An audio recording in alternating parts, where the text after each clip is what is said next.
News Channel 3 starts off with breaking news right now.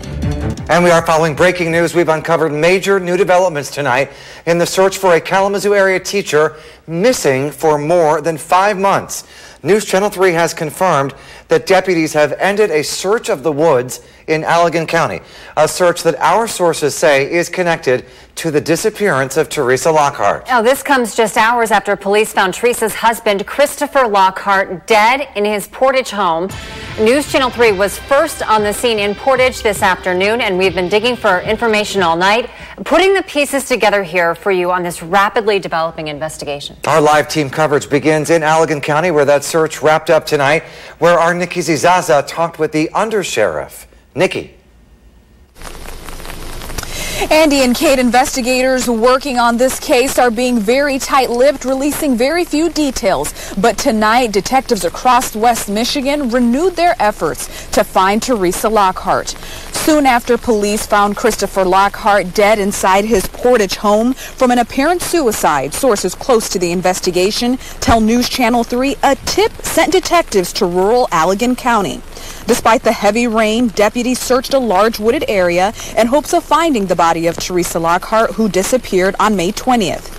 Officials with Allegan County confirmed they wrapped up the time-consuming search in connection to a crime scene this evening around 8 p.m. They're not telling us at this point what they may have found, if anything. We're told much more information should emerge in the morning. Now, we will keep you updated as more information becomes available on air and online at WWMT. For now, I'm live in Allegan County. Nikki Zizaza, News Channel 3. Now, police found Teresa's husband, Christopher, dead of an apparent suicide in their home in Portage this morning.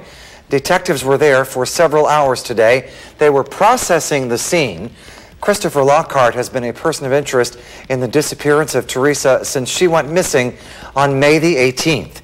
News Channel 3's Anna Giles continues our live team coverage now from the Lockhart home in Portage. Anna, you've been talking to Teresa's family and to neighbors. And what are they telling you tonight?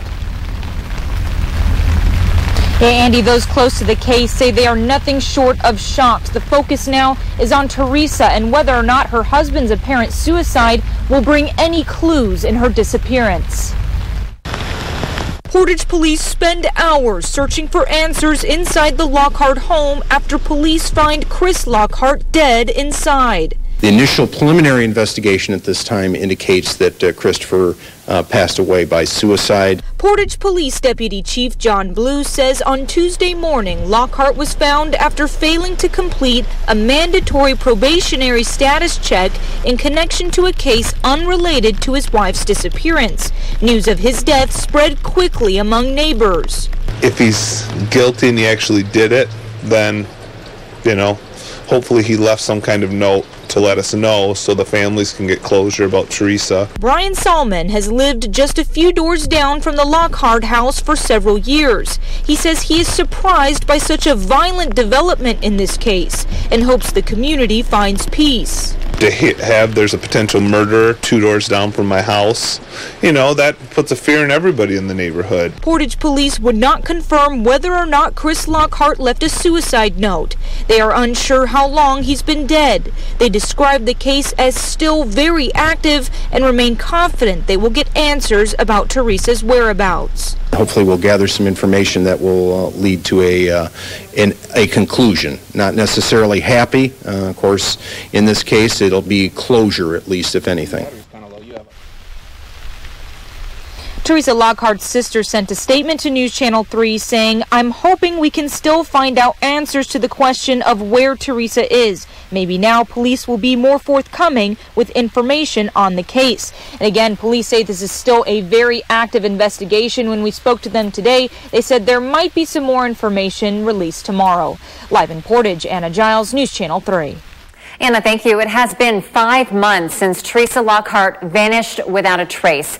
Christopher Lockhart has been a person of interest from the very beginning, and Portage police have raided their home several times since then. News Channel 3 investigative reporter Walter Smith-Randolph has a timeline of her disappearance and the searches conducted by police.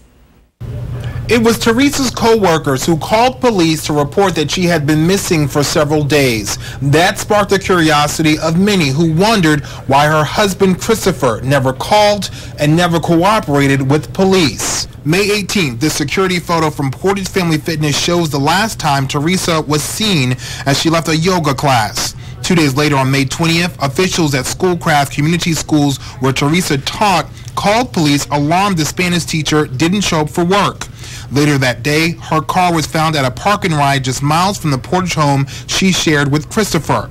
On May 21st, police made contact with Christopher. He told police Teresa went away, but he wasn't sure where. On June 1st, a prayer vigil was held in Grand Rapids. Christopher is a no-show. On June 2nd, Portage police classified Teresa's disappearance as a possible murder with Chris Lockhart as a person of interest.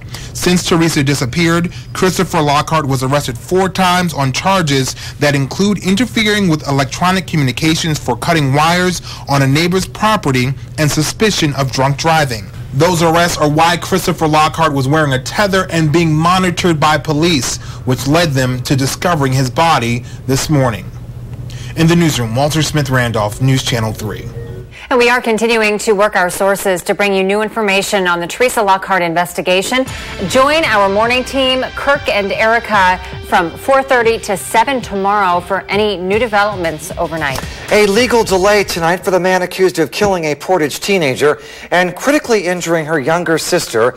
It happened in that vehicle attack in Times Square, and it happened incidentally on the same day that Teresa Lockhart disappeared.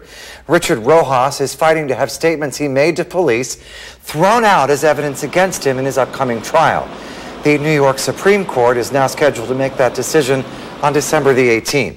Prosecutors say that Rojas was high on drugs when he plowed his car through crowded sidewalks in Times Square earlier this year. 23 people were hurt. 18-year-old Portage Central graduate Alyssa Elsman was the only person killed. Her younger sister Ava spent months in the hospital recovering from injuries that she sustained. Rojas is pleading not guilty to Elsman's murder and to dozens of other attempted murder charges against him. A live look now at the Allegan Bridge, where heavy rain is coming down now and has come down all day, but some drier weather is on the way. Here's Chief Meteorologist Keith Thompson in Severe Weather Center 3. Keith. Looks like those showers will continue overnight, Andy, even though they will be diminishing somewhat. And hopefully that means that we won't have to deal with too much rain coming down for that morning commute tomorrow like we did this morning, though I still think it's safe to say it's going to be pretty wet across West Michigan. Live Doppler radar still picking up some of those showers, as we showed you in Allegan, all the way down to South Haven, then cutting right in here into Matawan and Kalamazoo, and then over to the east side, over toward Galesburg, Augusta, and even Battle Creek. We put this into motion. You see these sort of continuing to pinwheel around an area of low pressure that's up here to the north. See that spinning going on here? That's what's helping to bring not only the rain, but also the wind and that chilly air. It's going to continue with us overnight. In the meantime, our wind chills continue to plummet as well as we take a wider view here of the system to show you that that rain goes all the way south into Indiana. It's feeling like 39 right now in Kalamazoo, 37 for a wind chill in Battle Creek and Marshall, 34 in Grand Rapids. You can bet it's going to be chilly tomorrow morning. Your school day outlook, we're looking at those temperatures, air temperatures in the low 40s, light rain and chilly.